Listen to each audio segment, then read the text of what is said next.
The Nightmare Before Christmas. It was late one fall in Halloween land, and the air had quite a chill.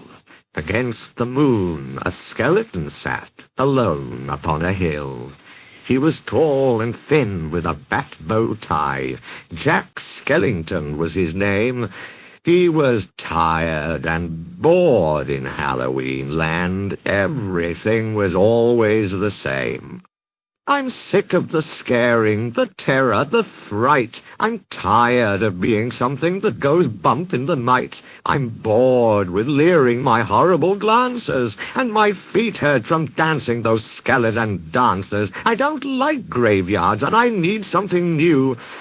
There must be more to life than just yelling, boo. Then out from the grave, with a curl and a twist, came a whimpering, whining, spectral mist. It was a little ghost dog with a faint little bark, and a jack-o'-lantern nose that glowed in the dark. It was Jack's dog, Zero, the best friend he had. But Jack hardly noticed, which made Zero sad. All that night and through the next day, Jack wandered and walked. He was filled with dismay.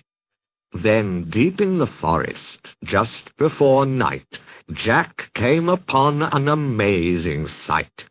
Not 20 feet from the spot where he stood were 3 massive doorways carved in wood. He stood before them, completely in awe, his gaze transfixed by one special door. Entranced and excited, with a slight sense of worry, Jack opened the door to a white, windy flurry. Jack didn't know it, but he'd fallen down in the middle of a place called Christmas Town. Immersed in the light, Jack was no longer haunted. He had finally found the feeling he wanted, and so that his friends wouldn't think him a liar, he took the present-filled stockings that hung by the fire. He took candy and toys that were stacked on the shelves, and the picture of Santa with all his elves. He took lights and ornaments and the star from the tree, and from the Christmas Town sign he took the big letter C. He picked up everything that sparkled or glowed. He even picked up a handful of snow. He grabbed it all, and without being seen, he took it all back to Halloween. Back in Halloween, a group of Jack's peers stared in amazement at his Christmas souvenirs. For this wondrous vision none were prepared. Most were excited, though a few were quite scared. For the next few days, while it lightened and thundered, Jack sat alone and obsessively wondered. Why is it they get to spread laughter and cheer, while we stalk the graveyard spreading panic and fear? Well, I could be Santa, and I could spread cheer. Why does he get to do it year after year? Outraged by injustice, Jack thought, and he thought. Then he got an idea. Yes, why not? In Christmas Town, Santa was making some toys, when through the din he heard a soft noise. He answered the door, and to his surprise, he saw weird little creatures in strange disguise. They were altogether ugly and rather petite. As they opened their sacks, they yelled, "Trick or treat!" Then a confused Santa was shoved into a sack and taken to Halloween to see Mastermind Jack. In Halloween, everyone gathered once more, for they'd never seen a Santa before. And as they cautiously gazed at this strange old man, Jack related to Santa his masterful plan.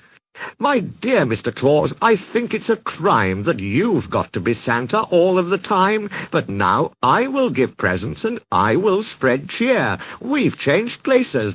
I'm Santa this year. It is I who will say, Merry Christmas to you, so you may lie in my coffin, creak doors, and yell boo.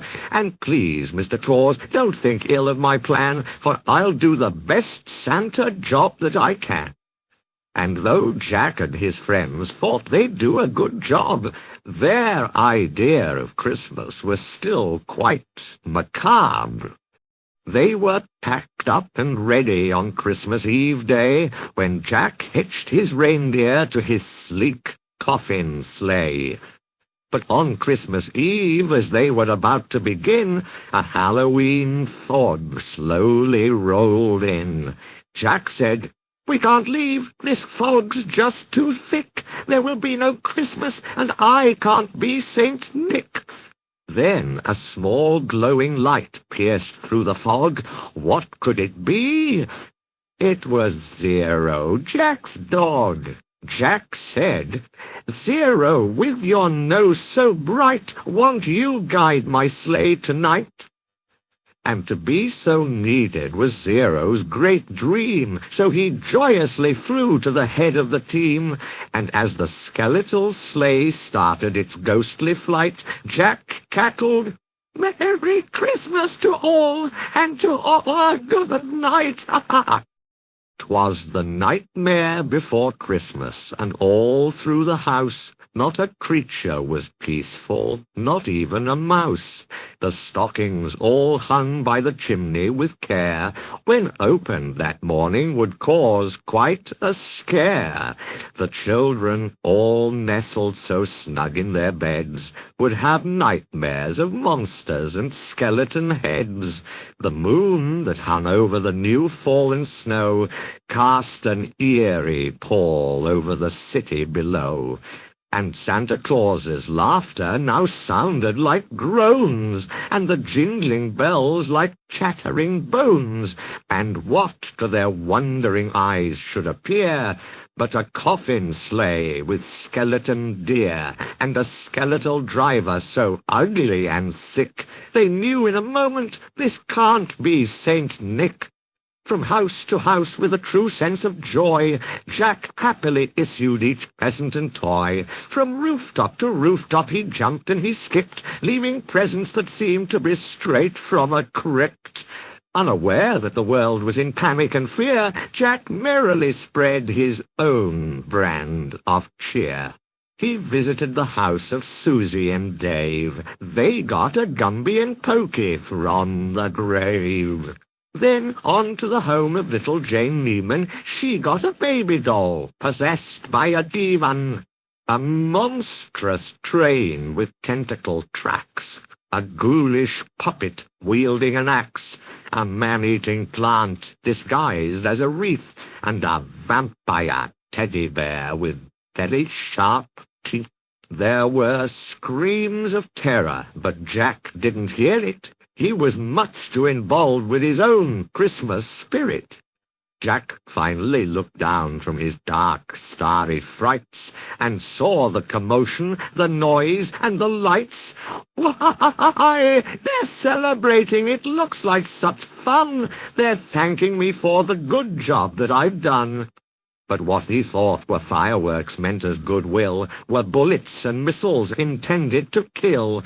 Then amidst the barrage of artillery fire, Jack urged Zero to go higher, and away they all flew like the storm of a thistle until they were hit by a well-guided missile.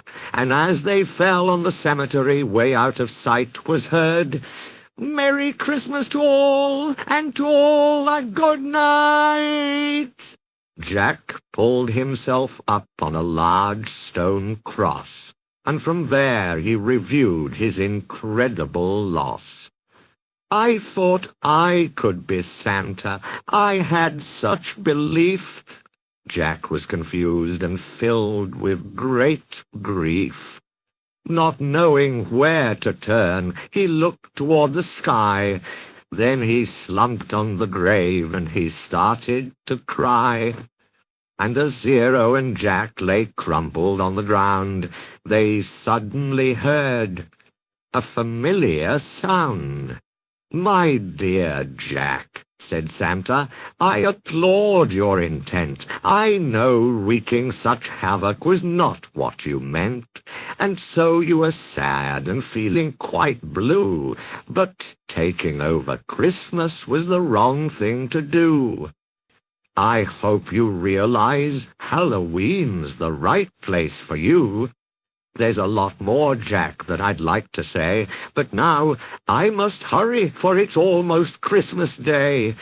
Then he jumped in his sleigh, and with a wink of an eye he said, "Merry Christmas!" and he bid them goodbye. Back home, Jack was sad. But then, like a dream, Santa brought Christmas to the land of Halloween. The end.